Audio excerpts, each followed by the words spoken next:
Welcome दोस्तों, history English Urdu tutorial में आपका स्वागत है। आज हम लोग डिस्कस करेंगे सब्जेक्ट हिस्ट्री चैप्टर 7। उस चैप्टर का नाम the era of the cold war. इस चैप्टर से जितने भी MCQ क्वेश्चंस है उसको देखेंगे। इस पार्ट 16 में देखेंगे, जो आपके एग्ज़ाम के लिए मोस्ट इम्पोर्टेंट है। अगर हमारे चैनल में नए हैं, सब्सक्राइब बटन दबाना ना भूलिए ताकि आपको सबसे पहले नोटिफिकेशन मिल सके। शेयर भी कर दीजिए, कमेंट भी करिए। अगर मेरा पिछला वीडियो नहीं देखे हैं तो देख लीजिए। चैप्टर 1 से लेकर 1 बाई 1 करके सब वीडियो अपलोड है। तो आज इस चैप्टर 7 में the era of the cold वार से जितने भी MCQ है उसको देखेंगे, जो इम्पोर्टेंट होगा।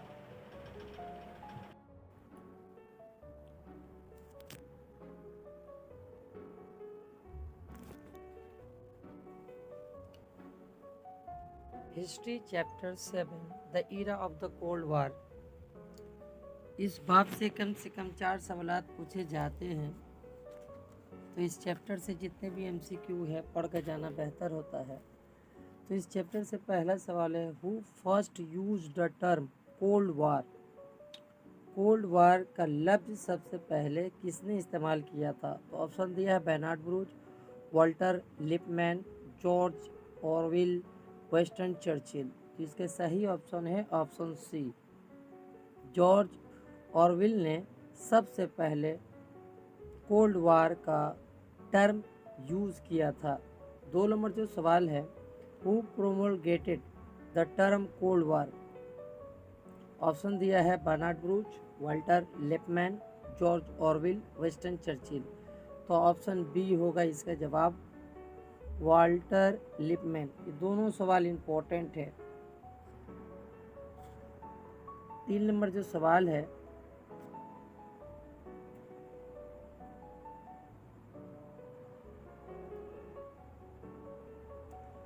The two most opponent parties of cold war was America and Russia. B number option दिया है Russia and France, India and Germany, British and Germany. तो ऑप्शन होगा America and Russia, option A होगा इसका जवाब। ये भी सवाल इम्पोर्टेंट है। 4 नंबर जो सवाल है, the Orthodox interpretations about the origin of Cold War was put forward by। Option दिया है John Lewis Gaddis, George Forrest Kennan, George Orwell, Henry Agard Wallace. Option B होगा इसका जवाब। नेक्स्ट जो सवाल है 5 नंबर, the revisionist interpretations about the origin of Cold War was put forward by John Lewis Gaddis, George Forrest Cannon, George Orwell, Henry Agard Wells। तो इसके जवाब होगा ऑप्शन डी। नेक्स्ट जो सवाल है 6 नंबर, इम्पोर्टेंट सवाल है, Fulton speech was deliver by. Fulton speech किसने डिलीवर किया था? ऑप्शन दिया है George Fulton, W Churchill, F Kennedy, B Baruch. तो ऑप्शन होगा इसका जवाब ऑप्शन बी, वेस्टन चर्चिल ने फॉल्टन स्पीच का डिलीवर किया था। अगला जो सवाल है 7 नंबर, ये भी सवाल इम्पोर्टेंट है, where is Fulton situated? USSR, Germany, USA, Korea. तो 7 का होगा option C. Next, Fulton speech was deliver on. Fulton speech was deliver on मैंने किस डेट को ये जारी हुआ था, डिलीवर हुआ था? मार्च 1946, मई 1946, मार्च 1947, सितंबर 1946। तो ऑप्शन ए इसका आंसर होगा मार्च 1946। नेक्स्ट जो सवाल है, who was mister X in international politics? George Fulton, George Frost Kennan, F Kennedy, Winston Churchill. तो 9 का जवाब होगा बी।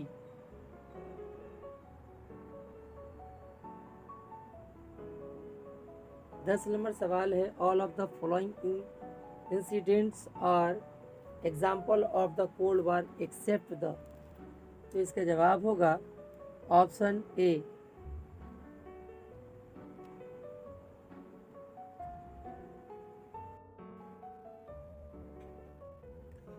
11 नंबर जो सवाल है इम्पोर्टेंट है, ये 2015 में ये सवाल आया था। याल्टा कॉन्फ्रेंस वाज कन्वेन इन। ये सवाल इम्पोर्टेंट है 1943, 1944, 1945, 1946। तो इसका जवाब होगा ऑप्शन सी। ऑप्शन सी होगा 1945, फरवरी 1945 ईस्वी को हुआ था। अगला जो सवाल है, Yalta conference was convened at on Crimea, Warsaw, Iraq या फ्रांस?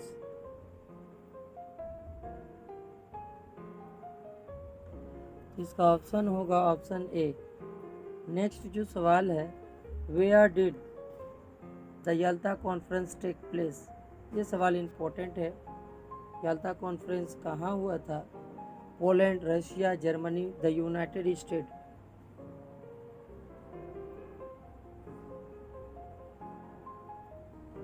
तो ऑप्शन होगा बी, रशिया। अगला जो सवाल है, the main purpose of Yalta conference was true. Main मकसद क्या था इस कॉन्फ्रेंस का?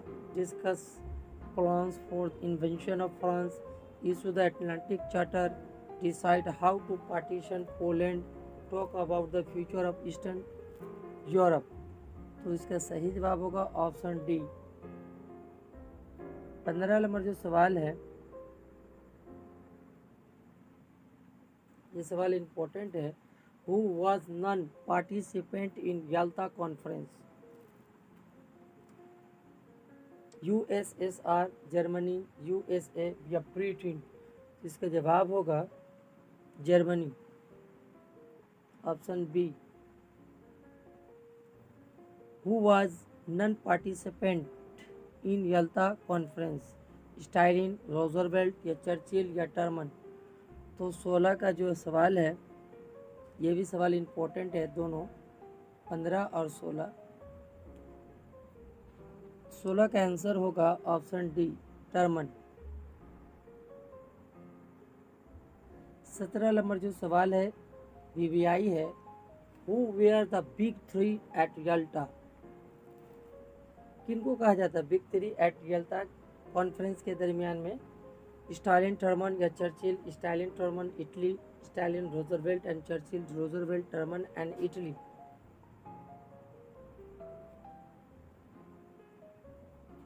इसके जवाब होगा option C, Stalin, Roosevelt and Churchill.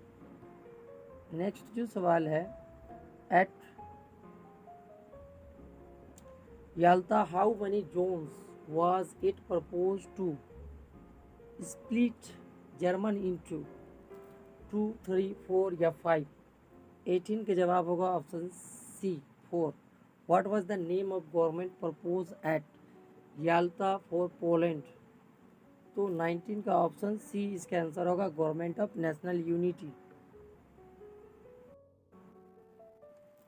20 number जो सवाल है, Henry Truman was the? Henry Truman था, ये भी सवाल इम्पोर्टेंट है, क्या था? President of USA, secretary of state of USA या प्रेसिडेंट ऑफ यूएसएसआर या foreign minister of Soviet Russia? तो ऑप्शन होगा president of America, option A होगा। नेक्स्ट जो सवाल है इम्पोर्टेंट है, मैच करना है। Fulton speech, Yalta conference, Potsdam conference, Terman doctrine?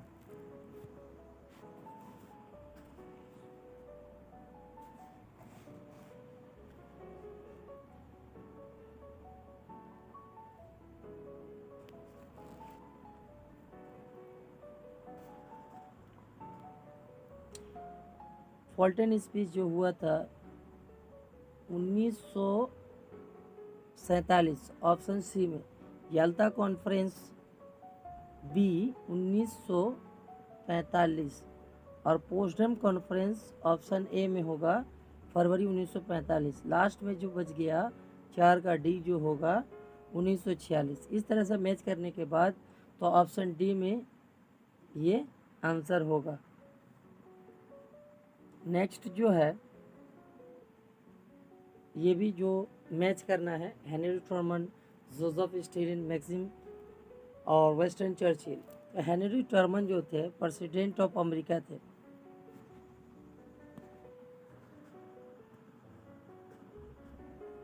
तो ऑप्शन ये सी में मैच करेगा। जोसेफ स्टालिन जो थे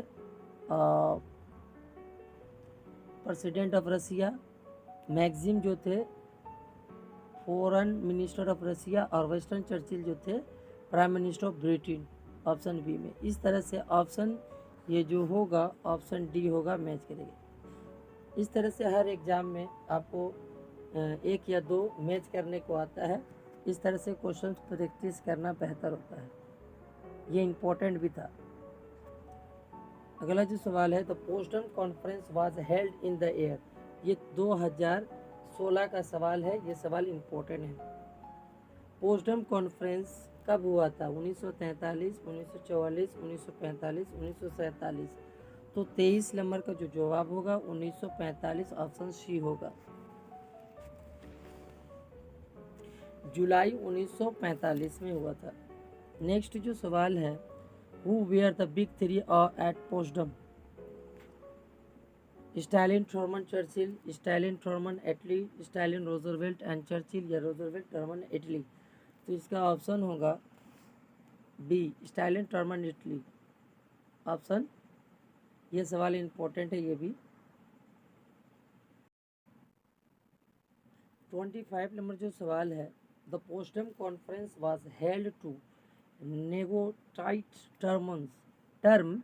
टर्म्स फॉर द, ऑप्शन दिया है end of the second world war, start of second world war, detente of second world war, end of first world war. ये भी सवाल जो है इम्पोर्टेंट है।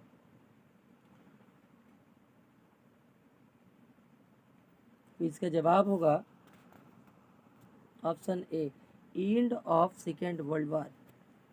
अगला जो सवाल है, the Truman doctrine was announced by. Important सवाल है, स्टालिन, रूजवेल्ट, चर्चिल या टर्मन। इसका जवाब होगा ऑप्शन डी, टर्मन। अगला जो सवाल है, the Truman doctrine was announce on. किस डेट को अनाउंस हुआ था? 1945, 1946, 1947, 1948। तो इसका जवाब होगा ऑप्शन सी, 1947 ईस्वी को। ये भी सवाल इम्पोर्टेंट है। अगला जो सवाल है, what did Truman keep secret from Stalin at Potsdam? The invention of the automatic bomb, the Truman doctrine, the Marshall plan to attack on Japan. तो 28 का ऑप्शन होगा A. Next, what was the main goal of Truman doctrine? Elimination of communism, implementation of domino theology, containment of communalism और reconstruction of western Europe after second world war. तो 29 का जो जवाब होगा option D होगा। Next जो सवाल है 30 नंबर इम्पोर्टेंट है, the Marshall plan was design by. ये सवाल VVI है। The Marshall plan was design by punish Germany, help European nation recover from the war, easy the effect on Berlin, blocked in the cold war.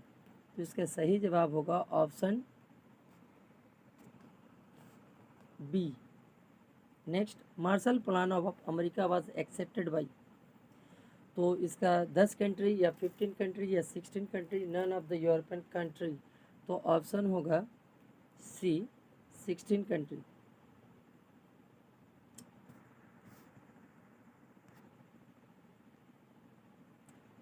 32 number सवाल, North Atlantic Treaty Organisation was form set up in. NATO इसका full short form है, इसका full form भी आता है NATO का। और ये कब बना था? 1948, 1949, 1950, 1952। तो इसका सही जवाब है 1949। 1949 में NATO, North Atlantic Treaty organisation.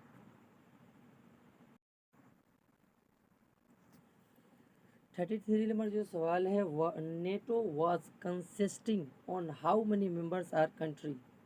Members country 8 या 19 या 25 या 28?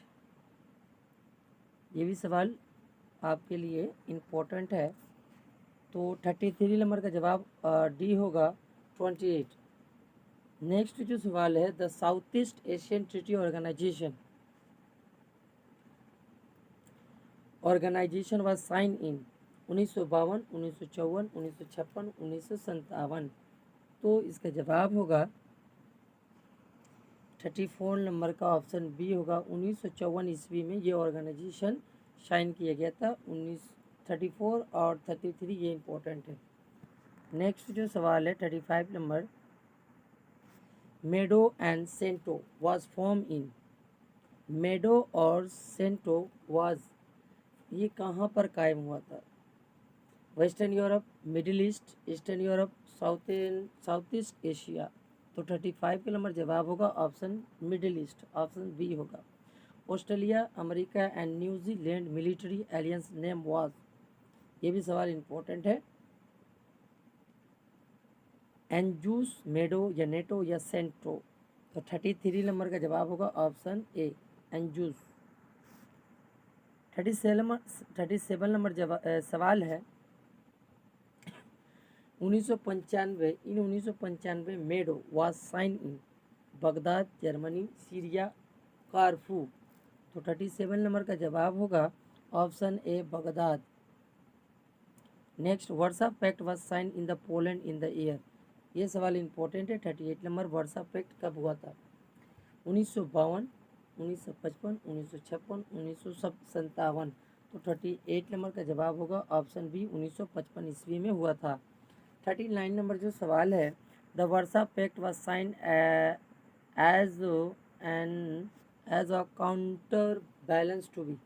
एंजूस, नेटो, मेडो या सेंटो? तो 30 नंबर का जवाब होगा ऑप्शन सी, ऑप्शन सी होगा NATO. Next, one reason the south Soviet union form the Warsaw pact was. Option दिया हुआ है, इसका जवाब होगा 14 नंबर का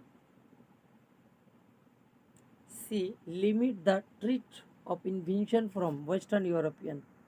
नेक्स्ट जो सवाल है, the anti Soviet military alliance 1949 was called. ये 2016 में ये सवाल आया था एचएस के एग्जाम में। नेटो या ब्राज़ील या सीटो या वर्सा?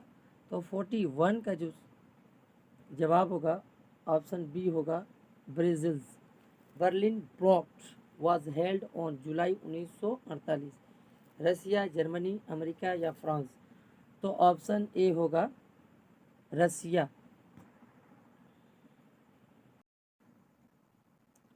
43 नंबर जो सवाल है, how long did the Berlin block last for? तो ऑप्शन सी होगा 318 दिन का।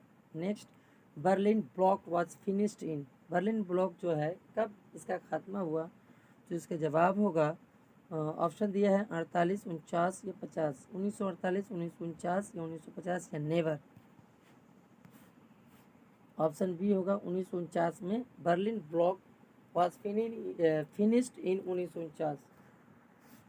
Next, what was the result of Berlin block? इसका नतीजा क्या निकला? Stalin eventually ended the blocked lighting supplies backthroat. Stalin took control of West Berlin. Stalin took control on East Berlin. World War III start. तो 45 का जो जवाब होगा option A. Next, Mikolajczyk was the leader of democratic former party. ये सवाल important है। इसका जवाब होगा पोलैंड, ऑप्शन सी। 46 का ऑप्शन सी होगा। नेक्स्ट जो सवाल है, Soviet Russia form कम्युनिफॉर्म in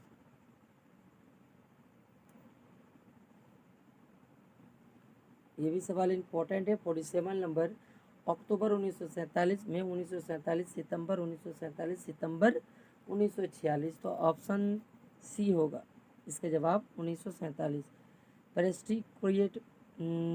पेरेस्ट्रेका was इनिटेटेड by, ये 2016 में आया था सवाल। खरवाचीफ या लेनिन, स्टालिन या गोरबाचीफ। तो 48 का ऑप्शन होगा ऑप्शन डी गोरबाचीफ।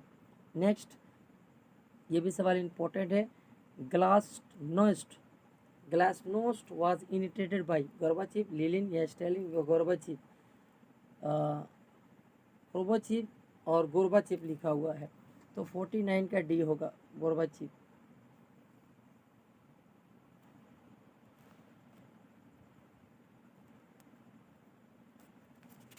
अगला जो सवाल है 50 नंबर जो सवाल है, एस्कोरिनियन वाज इनिटेटेड बाई, ये भी सवाल इम्पोर्टेंट है। खरबाचीफ, लेनिन, स्टालिन या गोरबाचीफ। तो 50 का जो ऑप्शन होगा option D. Next, Yugoslavia was became the independent country in 1947 से 1948 अंडर द लीडरशिप ऑफ, ये भी सवाल इम्पोर्टेंट है। G Marshall, J A Nasser, Yasser Arafat, Marshal टीटो।